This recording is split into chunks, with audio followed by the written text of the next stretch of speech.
कामरान साहब। जी शुक्रिया मोहतरम डिप्टी स्पीकर साहब आपका। सर, ये हम इंटीरियर पे बात, अमन आज की बात नहीं, गुज़िश्ता कई सालों से अमन अमान की सूरत हाल मुल्क के अंदर ख़राब है। मोहतरम, जब बात की जाती है अमन अमान की, कहा जाता है ये सूबाई मामला है, मगर सूबों में तकरीबन हर जगह पे वफाकी एजेंसियाँ जो हैं वो किसी न किसी तरीके से इसमें इन्वॉल्व हैं और इसके अगेंस्ट जो हैं वो उस पर अखराजात लेती हैं, मगर हालात सुधरने की बजाय सर मज़ीद ख़राब होते जा रहे हैं। तो जब सूबे और मरकज़ भी किसी न किसी तरीके से इन्वॉल्व है अखराजात के हवाले से, तो फिर इतनी बड़े फ़ंड का इजरा जो है वो एक ज़िया है। तो फिर इन फंड्स को किसी और जगह पे इस्तेमाल किया जाए और इस पर इनका कट लगाया जाए, क्योंकि हालात तो बेहतरी की तरफ जाने के बजाय ख़राबी की तरफ जा रहे हैं। सर, अगर हम बात करते हैं कि जी ये सूबाई मामला है, लेकिन दूसरी जानब दो सूबों के अंदर वफाकी सतह के ऊपर जी ऑपरेशन की भी बात की जाती है। सर, इसके लिए जो है इनको, जब इनकी कारकर्दगी इस तरह की है तो इनको इतने फ़ंड्स नहीं मिलने चाहिए। सर, हम बात करते हैं यहाँ पर पासपोर्ट की बात हुई। सर, यहाँ पर हमने पासपोर्ट जायज़ तरीके से शहरियों से रकम बटोरने का जो है एक ज़रिया बनाया, एक विंडो खोली और उस पर हमने नाम दिया कि सर एक फ़ास्ट ट्रैक का, कि जो भी यहाँ पे शहरी आएगा उसको फ़ास्ट ट्रैक के ऊपर पासपोर्ट का इजरा कर दिया जाएगा। फ़ीसें भारी लेने के बावजूद जो है उनको पासपोर्ट जल्दी नहीं दिया गया और उसकी वजह ये बताएगी कि जी लेमिनेशन कागज़ जो है वो ख़त्म है और जिस बेचारे ने वो 7 या 12 हज़ार रुपये जमा नहीं करवाया उसके तो पासपोर्ट बने ही नहीं, वो मुद्दतों रुलते रहे। सर, पासपोर्ट बनना हर शहरी का बुनियादी हक है और ये क्या लेमिनेशन कागज़ कोई रॉकेट के ज़रिए हमें यहाँ पर पहुँचना था कि जो हमें नहीं मिल रहा था? आप डिमांड करते और कुछ अरसे के अंदर वो कागज़ आपको दस्तयाब होता। तो ये हमने एक जायज़ तरीका ढूंढा था इस मिनिस्ट्री ने अपने आप पैसे बटोरने का। सर, इंटीरियर के अंदर मैं बात करती हूँ, इस्लामाबाद के मुख्तलिफ सेक्टर्स में रहायशियों को साफ़ पानी नहीं मिल रहा, सीवरेज का जो सिस्टम है वो ख़राब है।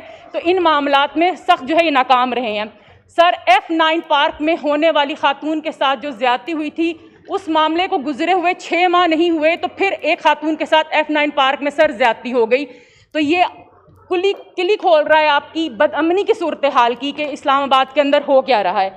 सर, बात की गई कि यहाँ पर इतने कैमरे हैं, कोई ये भी पूछे कि उन कैमरों की क्वालिटी क्या है सेफ सिटी के नाम के ऊपर। सर, इस्लामाबाद के अंदर हम कहते हैं कि जी बड़ी अच्छी निगरानी हो रही है, लेकिन जब उन कैमरों को देखा जाए तो उसमें तो तस्वीरें भी सही सामने नज़र नहीं आती और मुजरिम छूट जाते हैं कि जी हम उनकी तस्वीरें सही तरह से देख नहीं पाए, यानी कि वो कैमरे भी मेरे ख्याल में मिली भगत के साथ जो है ज़रा नाकिस क्वालिटी के लगाए गए हैं।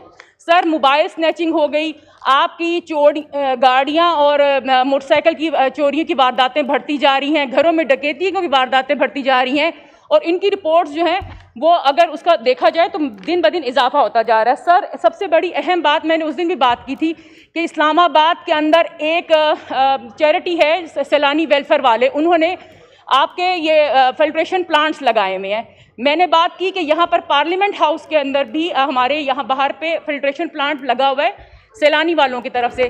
सर, CDA के बंदों ने इनकार कर दिया कि हम उस फिल्ट्रेशन प्लांट को ऑन एंड ऑफ करने के लिए भी हमारे पास बंदा नहीं है, यानी इतनी टेक्निकल तौर पे वो कामयाब लोग हैं। इसके लिए भी सैलानी वालों का बंदा आता है और उस वॉल को खोलता है और बंद करता है। मोहतरम सर, बहुत अहम बात है, छोटी छोटी, मैं 2 मिनट में, आपको पता है मैं फालतू बात नहीं करती, 2 मिनट मुझे टाइम दे दीजिए। सर, इसके अलावा इस्लामाबाद में जो गैर कानूनी तौर पे सोसाइटीज़ की तादाद बढ़ती जा रही है, उन सोसाइटीज़ को जो गैर कानूनी तौर पर हैं उनके ऊपर निगरानी नहीं की जा रही और सोसाइटीज़ जो हैं लोगों का पैसा जो है वो बटोर रही हैं इसके अंदर। सर, दूसरा, सोसाइटीज़ जो बन रही हैं उसके अंदर एक रेशो होता है कि इतना हिस्सा आपका दरख्तों का काटा नहीं जाएगा, उसको भी वायलेट किया जा रहा है। सर, उसको भी देखिए। शुक्रिया शुक्रिया शुक्रिया। उमेर न्याजी साहब।